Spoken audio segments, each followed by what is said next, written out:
Trumptopia.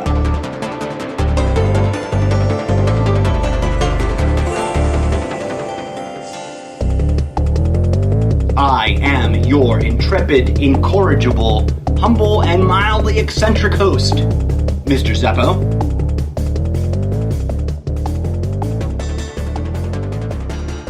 People come here for a lot of reasons. And yes, violent people come here because human beings are human beings, okay?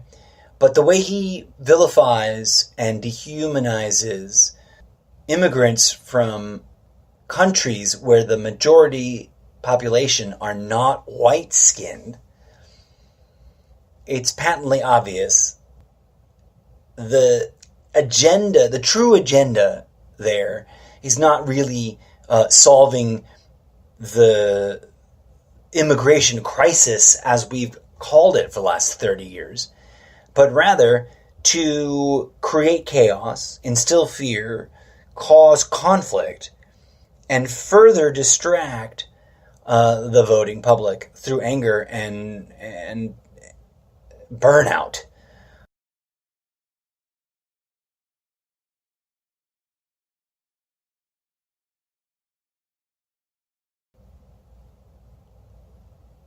Now, there is a question about the kids. And curiously, CNN's been the one I've noticed asking the most. Although the other sort of non-extreme right-wing media has also opened up to this question and, taking it up and asking it of people. But we really haven't seen evidence of where these kids are.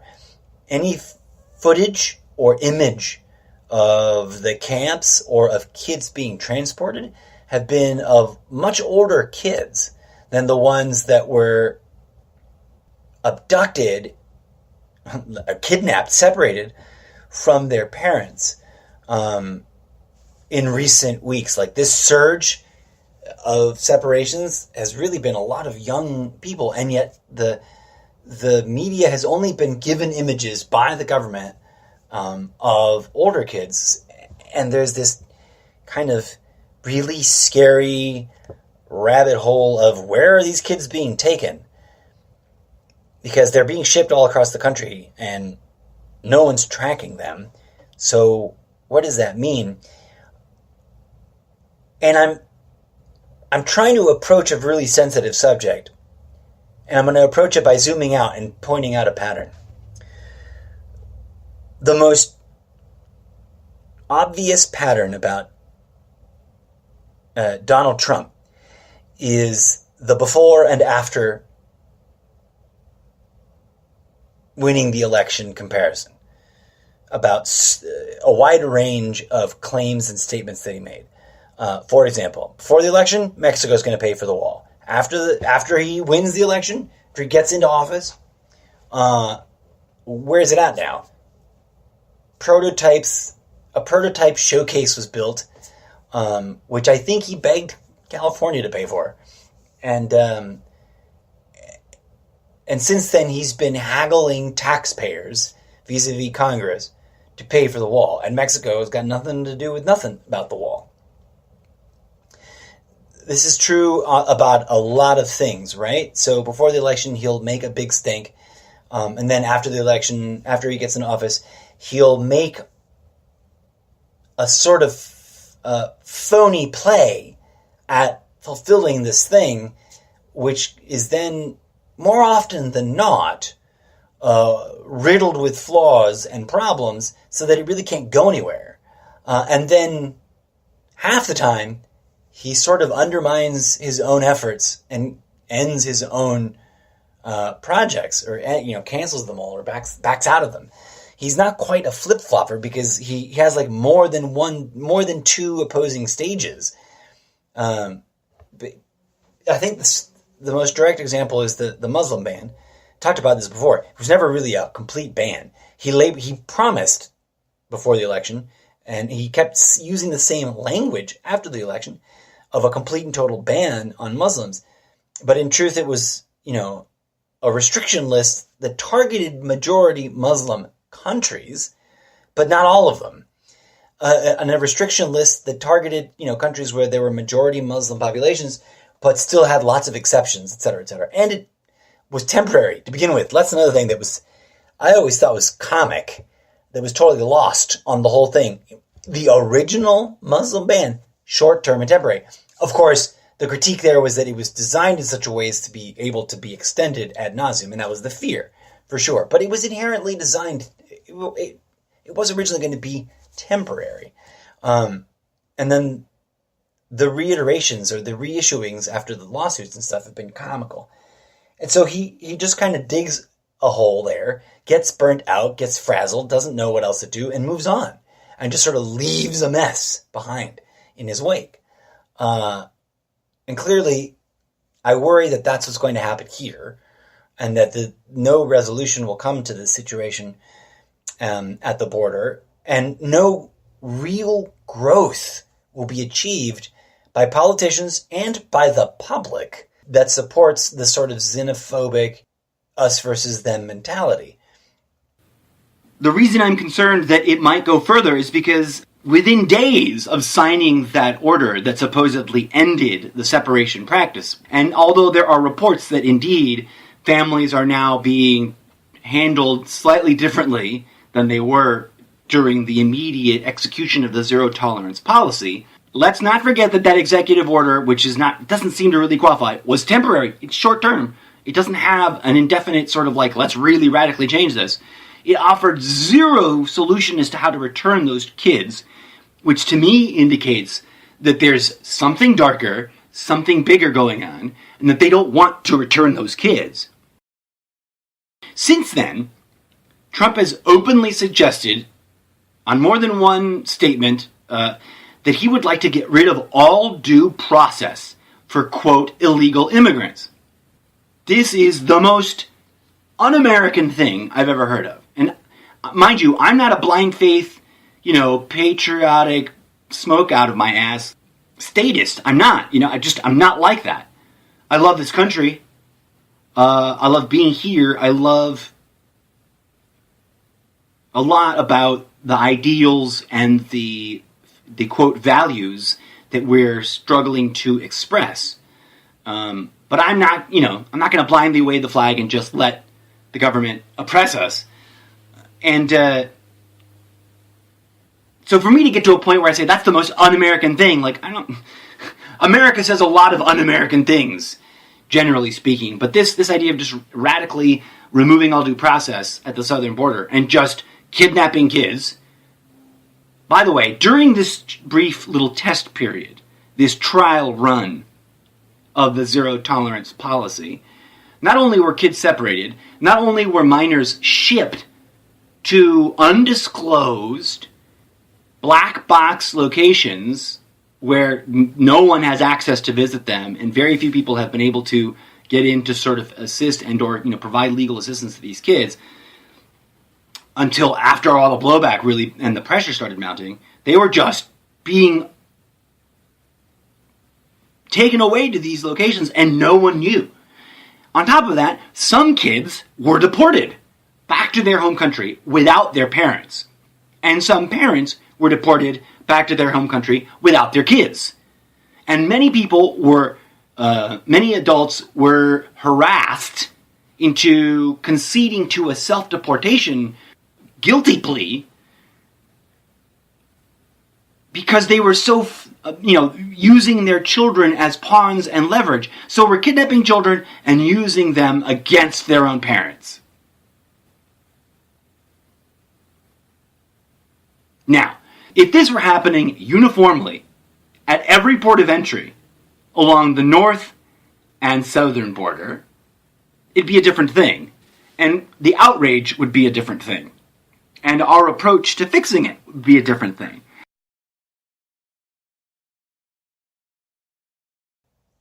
And then, as many people are, as many advocates and defenders and supporters of these kids are pointing out,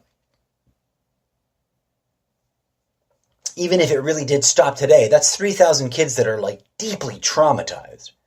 3,000 kids that are also probably going to have one hell of a time getting reunited with their family. 3,000 kids that are probably going to grow up with a chip on their shoulder and with anger control problems. 3,000 kids that are going to grow up much less happy, healthy, sane, and otherwise, stress-free and capable of enjoying the American dream that we're all pursuing. Even if it stopped today, which, again, I was just saying, there's no assurances that it will. It's just gotten more complicated. Now he's going to be detaining whole families indefinitely, maybe, if he can get away with it, apparently. Obviously, minute to minute, the implications change and the lies change direction, and the legal implications, each new layer of rhetoric, get crazier and crazier. But one of the scarier things that is true about this pattern, right, that what I was touching on, before the election, claims made, after the election, actions taken, and how they're sort of opposite to the claims made, although clearly designed to try and look like they're doing something. Here's one that I worry about. And I don't know I can't remember right now if Donald Trump literally said this, and if there's any tape of it out there, but I do know that his supporters, so he may not have said it, which is why I acknowledge that. He may not have personally said it. If there's tape of it out there, I'd love to see it. But I do know that his supporters, especially the really adamant ones on social media, the really vociferous ones, the really kind of extreme ones, insisted up and down that Donald Trump was making it a priority to go after the, quote, pedo ring that's deeply nested inside the deep state. Now, I don't know where I land on whether or not I think that's just completely crazy or partially crazy, but I do know that there's a lot of reasons to be concerned. If anything is even remotely appearing to have to do with pedophilia, because that's just profoundly wrong and disturbing, and there are no words for how, just it should not take place. So as you may or may not realize, dear listener, there has been a growing movement of conspiracy theories, of interconnected conspiracy theories, insisting that there is an organization hiding in plain sight, deep inside government structures, of pedophiles that do horrible things to kids, and that, use children as trading commodity to get political favors done.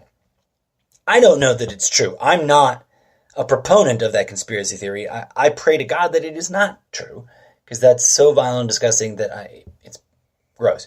There's just, words fail. But of course, those who insist that it is true and claim that there's all this evidence would say that, my weakness in not owning up to, or not accepting that it is true is part of the problem. But setting that aside, what is frightening is that, Trump supporters are saying that he was the only one that could put a stop to the pedophile ring in the deep state. And now, there's no, I haven't heard what these supporters are saying in recent weeks, but quite literally, the Trump administration caused the American government to get into the business of stealing children from people trying to seek asylum in this country. And those are dots I don't want to connect. One of the darker, more creepy, more insane dots that I don't see anyone connecting here is that before the election, there's a pattern, right? Before the election, Trump, his administration, and his fans will buy into a claim, a promise, a statement. And then after the election, well, things will go wonky, and they won't really quite go as intended, right? Don't take my word for it. Let's take a quick visit to one of my new most favorite sites. I don't know when it went up, but it's here it is. It's called Trump Tracker. If you type in Trump Tracker, you can find it. Its actual internet website address is https:// Tracker, one word, .github.io. If anybody knows some completely real, factual, like debunking reasons why I should not trust this site, please let me know. But from what I've gathered, they seem to be dedicated to a fact-based tracking of President Trump's promises and the resulting actions. So they've compiled a list of 174 political promises made by Donald Trump and his campaign. And they've got them broken down based on whether or not any effort has been started, whether or not these promises and their actions are in progress, whether or not they've been achieved, and whether or not they have been broken. And as of today, day 522, 103 of 174 promises have not been started at all. 18 of the 174 are in progress, 13 of the 174 have been achieved, and 37 out of the 134 have been completely broken.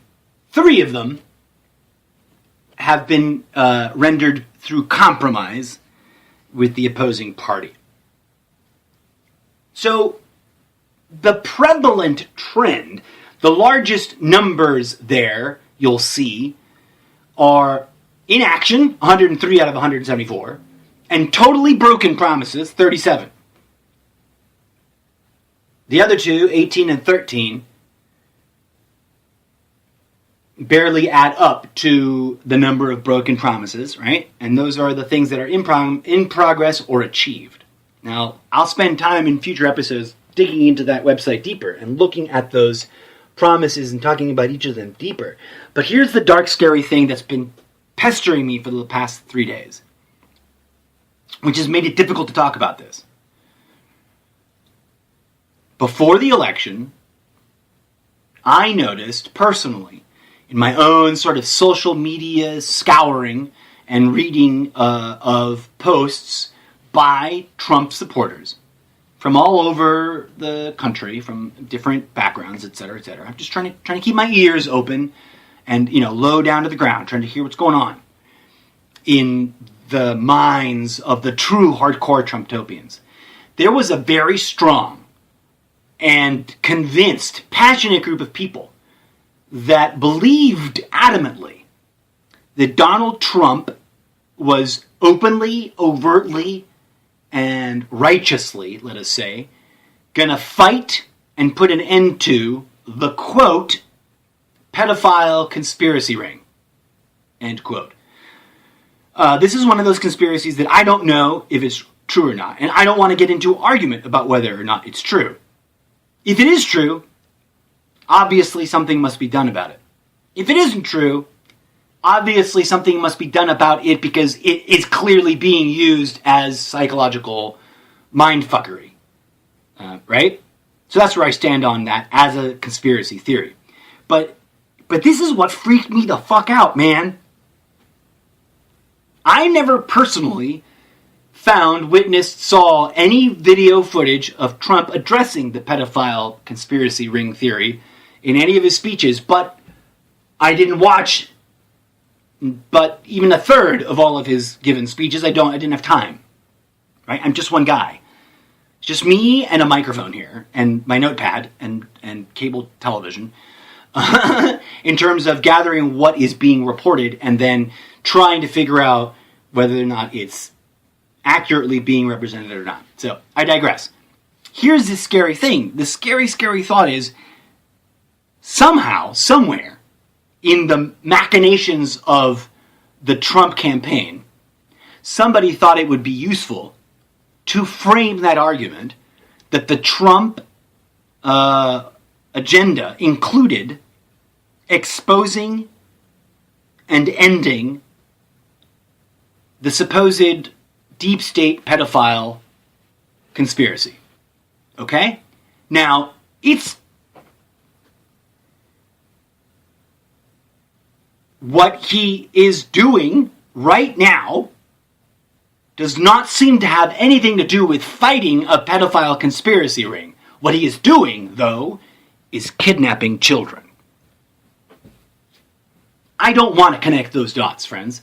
I don't want to have to find out in a few months that my suspicions, my darkest, deepest suspicions were true, and that he is, in fact, involved in all the things that his supporters think he's going to come to put to an end.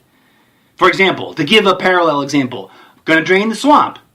He's going to drain the swamp. Why? Because the swamp is the political corrupt elite, right? And only he is clean enough, free of corruption enough, to wade into the muck and mire of the swamp and drain it, get rid of all the monsters in it.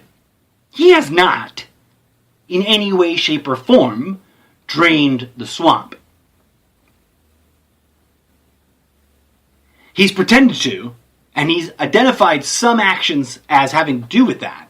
But what he has done is crippled the bureaucracy of this government. Now, you may or may not like the idea of a bureaucracy, but one way or another, a country has to organize, and thus bureaucracies must exist. Because you can't do it all by yourself. I can't do it all by myself. I can barely get up and make this podcast by myself. I sure as fuck couldn't do all the things that we get done because we have some kind of government. Now, again, always remember, I am not pro-statist. I'm also not anti-statist. I'm just, hey, I'm a transcendentalist, right? Like, I'm so transcendentalist, I don't even like it when people make groups and call them transcendentalist groups. Figure that one out. But I digress. Here's my point. If there is a pedophile conspiracy ring in the deep state, and if Trump was actively convincing people that he was going to go and expose them and end it, well, guess what, folks? He's doing things that look like he's doing the opposite. He did not drain the swamp. He just put more horrible monsters in it. Look at who he appointed to head the EPA. That man has had more, I can't remember his name right now, it's Pruitt, Mr. Pruitt, appointed to run the EPA. I mean, as if it wasn't controversial enough that Scott Pruitt had spent the last 5 years, 8 years, trying to destroy the EPA as a private citizen, right? As if that wasn't a controversial enough problem. Since then, he has had more controversies, more, I'm at a loss for words, that just controversy after controversy after controversy gets revealed about this guy. That's not draining the swamp, my friends. That's putting a great big huge monster that makes all the other monsters in the swamp before him look stupid and tiny and childish and bad at being a monster in the swamp. He was going to build a wall. He's not building a wall. He's wasting taxpayer money building examples of what walls might look like. Mexico was going to pay for the wall. Mexico's not paying for no wall. Mexico didn't pay for the samples built in Southern California, in San Diego. Taxpayers did. Okay? So if he promised, if those words came out of his mouth, or if somehow the administration and his representatives and his, what are they called? His talking surrogates, implied or in any other way, shape, or form, led his supporters to believe that he was going to expose this theoretical pedophile conspiracy, then why the fuck is his administration kidnapping children? They're not just separating families, folks. That's kidnapping. And that's illegal. Under federal law, under state law, and under international humanitarian law.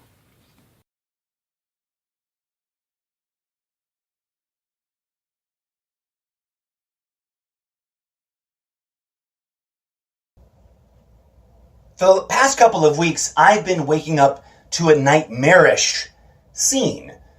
I've been waking up to the realization, as all of us have, that we live in a country, that I live in a country, you live in a country, where the government thinks it has the right to literally steal children, kidnap them from their parents, just because they're brown and they, quote, cross the border illegally. And there's enough fervor, there's enough xenophobic fervor in the base that that they can claim support and feel justified in doing it and get away with doing it. And wow, the roller coaster ride that it has been since the first sort of opening act of, realizing that we as a nation are suddenly in the business of, separation is such a polite term. We are literally, without paperwork, without any promise or guarantee of giving them back, we are stealing children and then secretly, under the cover of night, distributing them to different, for lack of a better term, detention centers, mini, childhood gitmos, and then God knows what's going on with them. And there's a deep irony. And I really, really hope, and this is dark and difficult, and I had a really hard time with it last night when I sat down to try to do this episode. I was really kind of feeling morbid about it, and I felt like there was no hope. That's because it was the end of the day, and I really should have been meditating and going to bed already. But back to this thing about what I started to say, I really pray and hope. I really, really genuinely pray that during this current saga, this is one of the most protracted scandals of Trump's very brief time in office. He's crammed in more scandal, more craziness in the first year and a half than most presidents have in their entire terms. And so I hope that I pray that his base, specifically the ones that believed, without any evidence or proof, that he, as a president, would personally hunt down and, quote, take care of or eliminate the deep state pedophile ring, which I don't know whether or not that's a real thing, but it's definitely a conspiracy theory that is growing right there next to Flat Earth. And it's such a dark, morbid thing that I just pray to God that it is not a true conspiracy theory, but that would be naive to presume that it is impossible, right? It would be very naive of me and of all of us. But so the deep irony is, whether or not it's true, these followers were spending a lot of effort posting about, at least I noticed on social media, that he was going to be the shining savior to truly track down and end this pedo ring. And some of it went so far as to claim that, Hillary Clinton was directly involved. And that's an interesting question for the ages. Before it got to this level, and for, all through the election, I was fairly confident that, other than tone differences and obviously the polemic of which base is being satisfied, and so therefore what kind of rhetoric was prevalent, that a Hillary Clinton presidency would be, in the long term, not that categorically different from a Trump presidency. I was dead wrong about that, because Trump is truly 3 or 4 steps beyond what I presumed he would be. In that, I think I've shared this before, but I want to quickly get to a nugget of one component of my theory of what's going on. As with previous presidencies, because it's all one interconnected system, it's reliant on the pendulum swing of of cultural movement, right? Like culture moves in a pendulum swing. We're not moving forward. We're oscillating back and forth in a spirally cycle. If you've ever seen a real pendulum over a long period of time, you'll know what I mean by that. And they've done that to us on purpose, right? The pendulum is swinging between extremes. And I think they're trying to test what new level of extreme the pendulum can be pushed to, and how much we'll tolerate it as it course corrects after this new extreme heightened push to a new level. And then the pendulum's got to swing in the direction, right? After this, I think that's what this is about. So one of the ways in which to kind of reconnect to things that I was spiraling away from earlier,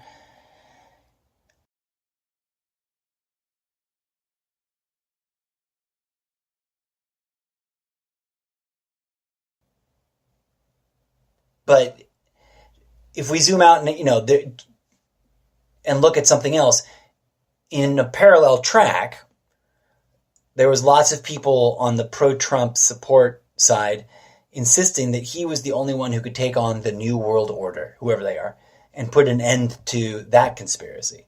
Now, some people connect those two conspiracies, the pedophile ring and the New World Order. Some people don't. And I don't want to get into that debate.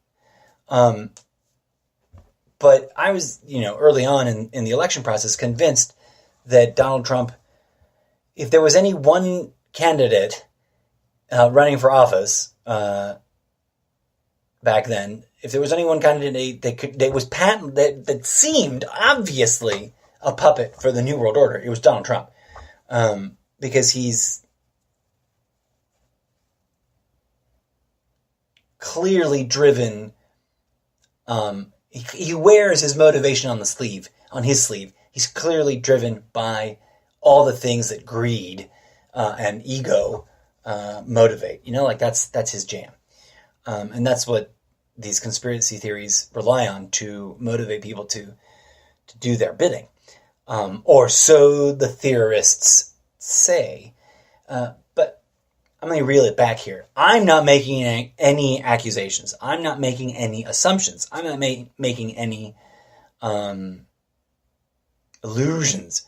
What I am saying is what's happening at the border is morally wrong and should freak the fuck out all the Trump supporters, because it makes Trump look like he's not going to end the pedo ring, but is in fact part of the pedo ring. And I only deign to even recognize this subject and talk on it because Hillary Clinton, Barack Obama, and I don't know how many other Democrats have been accused quite flagrantly of being part of this pedophile conspiracy. It wasn't that long ago that Pizzagate was the issue of our day, and no one could think of anything else but. And arguably debunked, according to the vast majority of people, and arguably covered up and not debunked at all by the conspiracy theorists.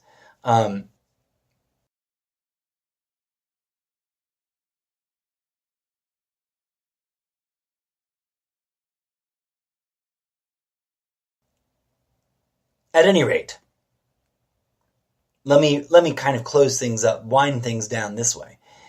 Whether or not that's the case, it does not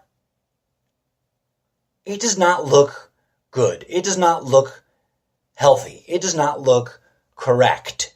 It does not look appropriate.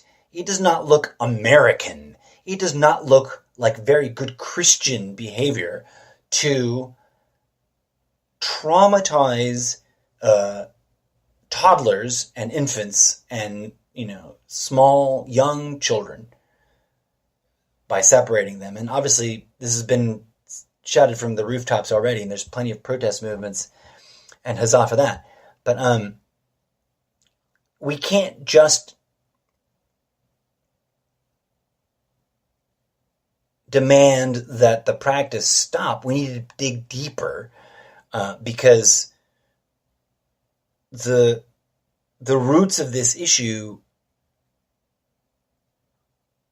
are undeniably anchored in a kind of us versus them ideology of xenophobic fear-mongering, of conflict causing, and of profiteering.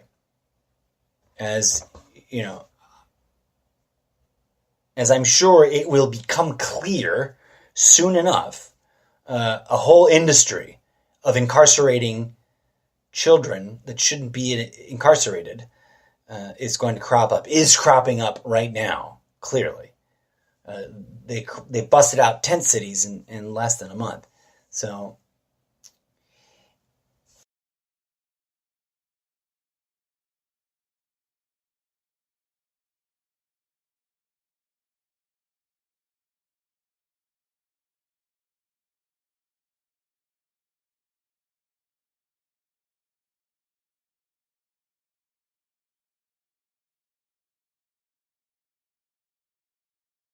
I'll leave you with that thought.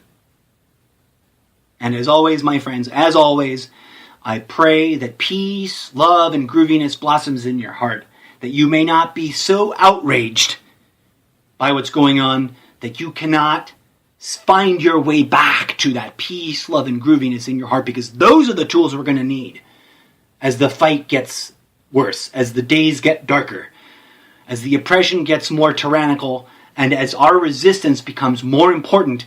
We must be anchored, not in hate, but in love.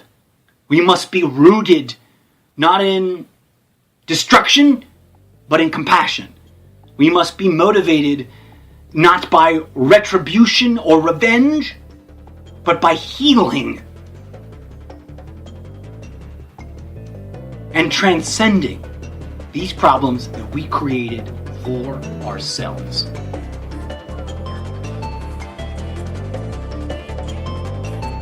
Thank you for listening. I am your ever humble, if only slightly wacky host, the incorrigible Mr. Zeppo.